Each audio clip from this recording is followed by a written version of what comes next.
How's it going, guys? And welcome back to another ASMR video. Tonight, we're going to be doing something a bit different here on the channel. Something that I have not done before, but it is definitely something that has happened before in the ASMR community. And I always find these videos extremely fascinating and interesting, and I always love watching tonight's kind of videos, which, if you can't already tell, is going to be an ASMR conspiracy theories video. And in particular tonight, we are going to be discussing and reading some conspiracy theories about the Titanic. The Titanic.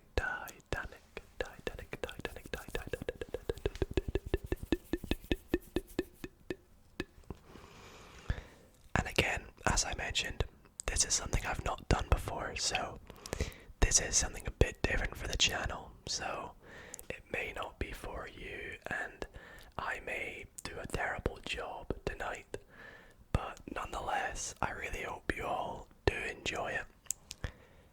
If you do, then be sure to drop a big thumbs up on tonight's video. If you're new here, welcome to the channel. My name's Dido. If you enjoy what you see tonight, then why not subscribe? And last thing I have to mention, well, two things. First thing is, it's currently daytime at the time of recording this video. So, if you hear any background noise from outside, it might be cars or things like that. I will try my hardest to cut them out. And the last thing is a bit of a disclaimer for tonight's video. So, of course, these conspiracy theories are not ones that I have come up with myself. I have a couple articles up. Namely, the first one's called The Craziest Titanic Conspiracies. And this is by history.com. And the other article is called Titanic, an Ocean of Conspiracies. So both articles I will link in the description down below if you want to go do a bit more reading yourself, or if you want to sort of see where I picked my sources from. So anyways, without further ado, let's get into tonight's video on conspiracy theories about the Titanic. So, for those who may have not heard of the Titanic, it's a pretty historical event, obviously a sad and heartbreaking event that happened in history, but it happened and it's alright to talk about it. Of course, we're doing so through conspiracy theories, which are arguably one of the most debatable things nowadays, but nonetheless, they always intrigue me and fascinate me, so I thought I would read some. But for those who may have not heard of the Titanic, it was late in the evening on April 14th, 1912. The RMS Titanic hit an iceberg and sank into the icy waters of the North Atlantic, taking the lives of 117 of the 2,223 passengers and crew members aboard. To make sense of this tragic and seemingly random disaster, people over the past century have told stories of ominous signs of bad luck that were supposedly ignored beforehand, or spun elaborate conspiracy theories to explain the real reason it sank. So, the first conspiracy theory is about a guy called J.P. Morgan, and the conspiracy is that he planned the disaster to kill his rivals. So according to this theory, millionaire banker J.P. Morgan planned the Titanic disaster to end his rival millionaires Jacob Astor, Isidor Strauss, and Benjamin Guggenheim, who all perished aboard.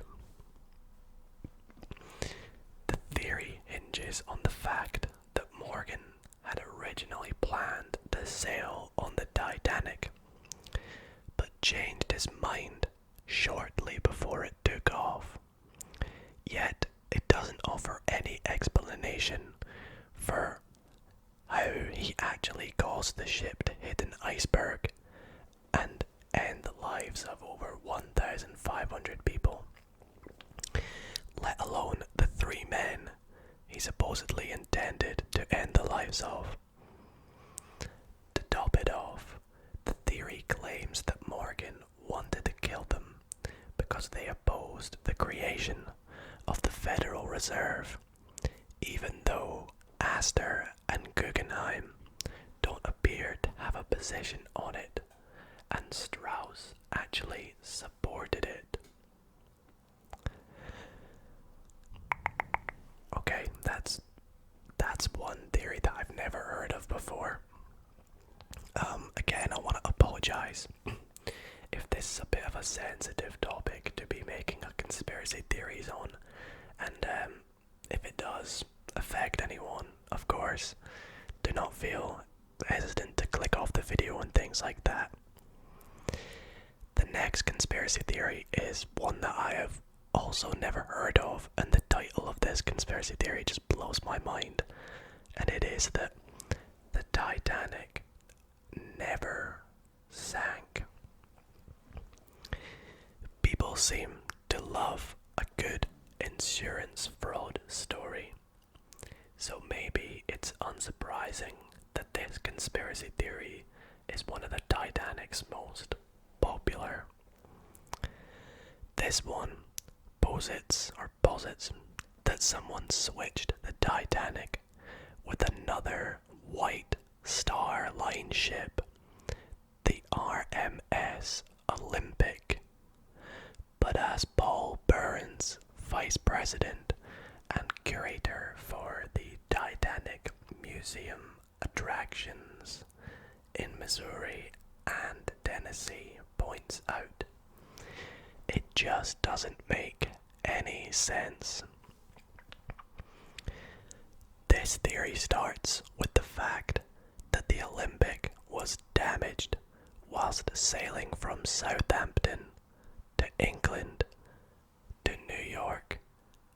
Southampton in England to New York in September of 1911, and had to return to Harland and Wolff's shipping yard in Belfast for repairs. The company repaired the Olympic, and it sailed to New York and back.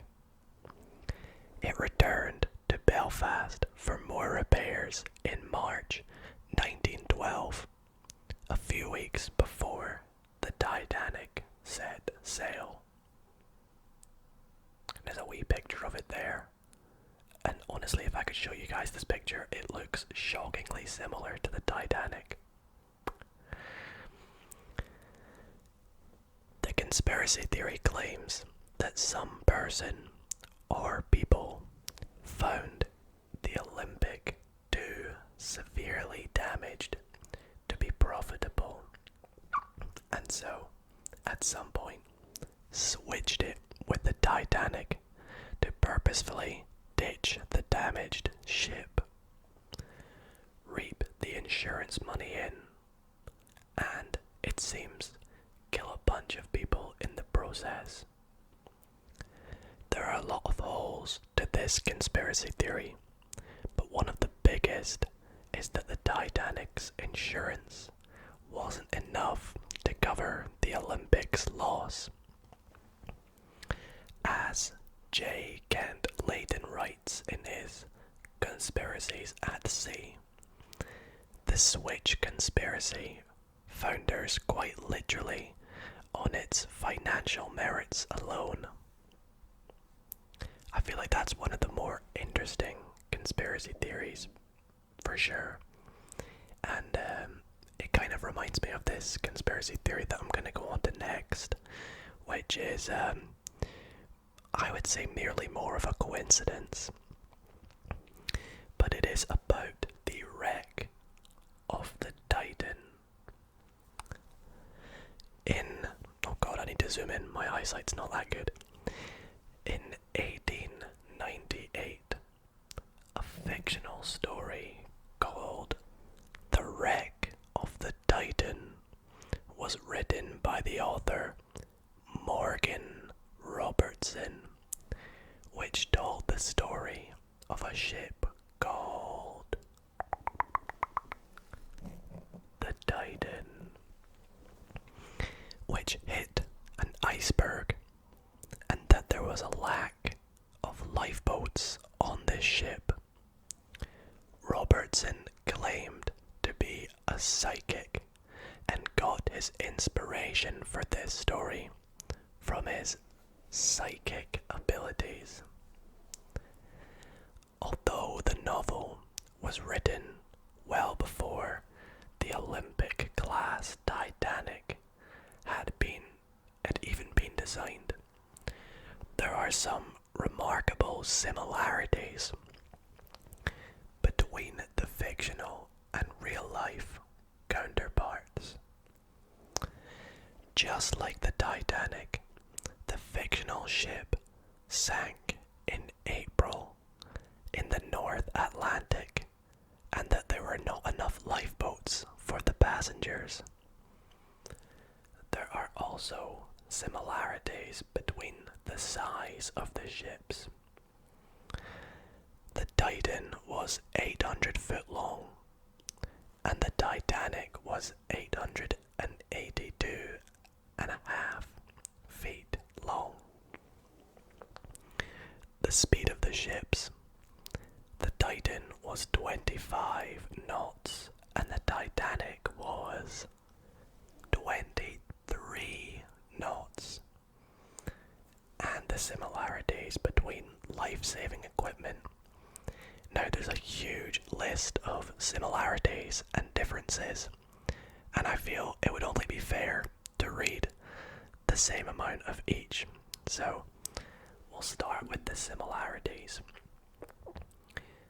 So, the Titanic was the world's largest luxury liner, and was once described as being nearly unsinkable. The Titan was the largest craft afloat and the greatest of the works of men, and was also considered unsinkable. The Titanic carried only 20 lifeboats, which is less than half the number required for her passenger capacity of 3,000. The Titan carried, and this is in quotation marks, as few as the law allowed, which is 24 lifeboats, less than half needed for her 3,000 capacity. Moving too fast at 23 knots, the Titanic struck an iceberg on the night of April 14th, 1912, in the North Atlantic, 400 miles away from Terra Nova. Also, on an April night in the North Atlantic, 400 miles from Newfoundland, Terra Nova, the Titan hit an iceberg while traveling at 25 knots. The unsinkable sank. The unsinkable Titanic sank. That's the weirdest sentence. And more than half of the passengers died. The indestructible Titan also sank, and more than half of her passengers died as well. I love how they've not even pointed out the fact that their names are so similar. Like, one's called the Titanic, one's called the Titan. Like, that alone is like, what? However, there are some differences. Namely, the Titan does not strike the iceberg at a glancing blow on a clear night, as it is the case with the Titanic, but drives headlong onto an ice shelf, possibly formed by the recent overturning of a berg, rising up and falling on her side. Whereas, as we all know, the Titanic hit the iceberg in perfect sailing conditions. And the Titan also hit the iceberg in bad, misty, and foggy conditions. I always remember the scene from the movie where they're talking about how clear of a night it is and how good it is, and then all of a sudden, the iceberg comes out of nowhere. It's a bit strange. So, 705 people aboard the Titanic were saved, whilst only 13 of those aboard the Titan saved. The Titanic sank on her maiden voyage, while the Titan had made several voyages. The Titanic sank while sailing from England to the United States, where the Titan was traveling in the opposite direction. The Titan sinks a ship before hitting the ice. What? Whereas the Titanic came close to an accident with New York, but it did not actually hit it. Okay, didn't know that. Anyways, moving on to the next sort of conspiracy rather than coincidence, although I still feel like that coincidence kind of falls under the category of conspiracies, because a lot of people have debated like it's too accurate to be a coincidence, so there's got to be some sort of conspiracy behind it. But feel free in the comments to say what you like about the Titan versus the Titanic, because it's one thing that's always blown my mind at how similar they are. So, this next conspiracy is called A Mummy's Curse Doomed the Titanic. One of the passengers who went down with the Titanic was William Stead, a British editor who subscribed to early 20th century spiritualism and had spent the past several years claiming a cursed mummy was causing mysterious destruction and disaster in London. As with other myths about Egyptian curses and Native American burial grounds, this myth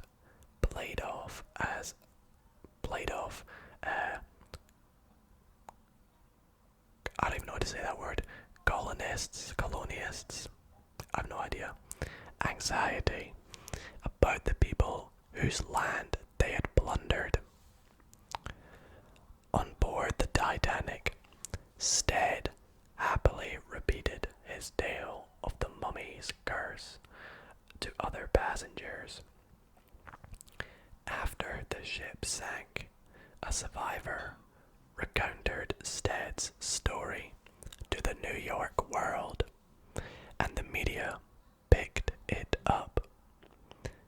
The next month, the Washington Post ran his headline, "Ghost of the Titanic, Vengeance of the Hoodoo Mummy Followed Man Who Wrote Its History."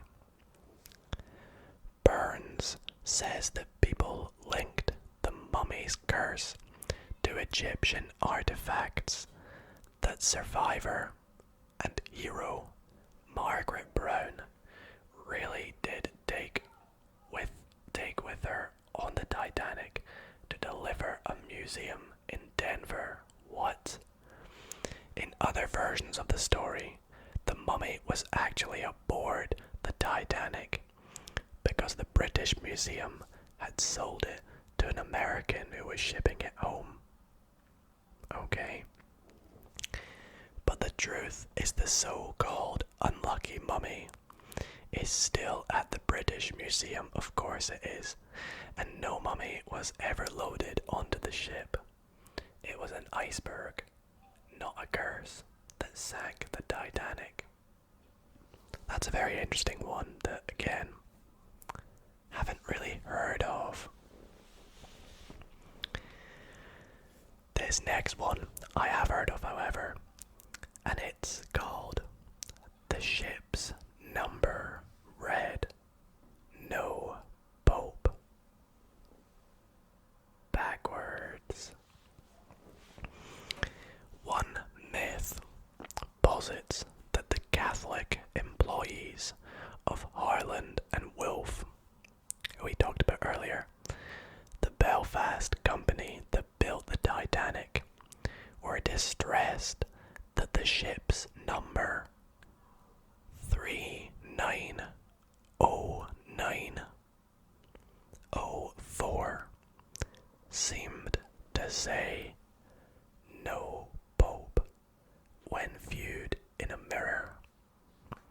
Was this a sign of bad luck that the foretold the ship's doom?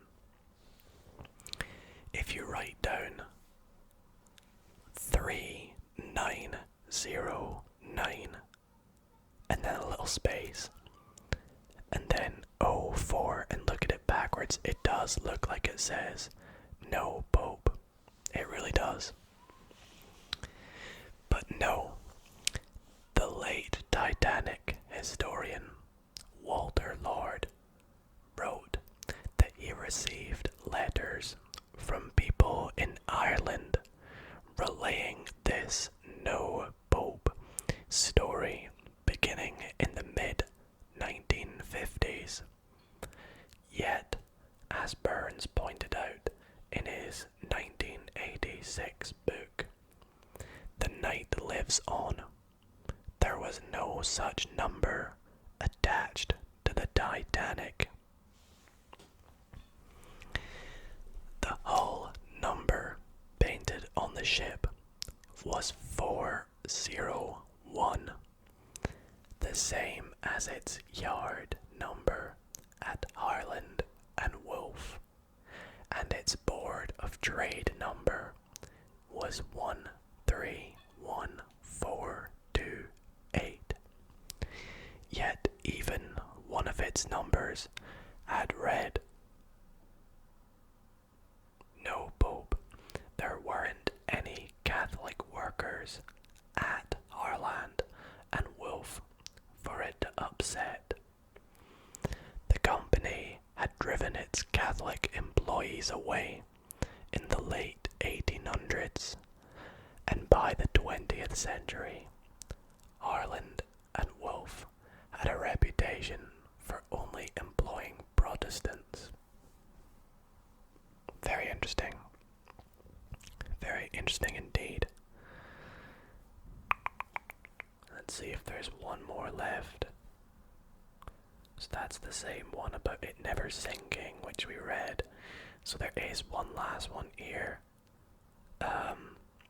which is a bit of a silly one, so I think we'll end it on a silly one then. But this one, yeah, so this one is Jack Dawson is Jay Gatsby. So this one's a bit more of a more modern conspiracy theory. And this one is actually about the 1997 Titanic movie. And it's fan theory. It's a fan theory, so it's still worth maybe listening to. So, there is a theory on the internet that Leonardo DiCaprio's character in Titanic and his character in The Great Gatsby are the same person. Now this here's a big quote. The movie is obviously an alternate timeline where he survived the sinking of a ship and went on to build a life for himself in America in an attempt to reunite with Rose. Writes Chris Lowe, a science fiction and fantasy site.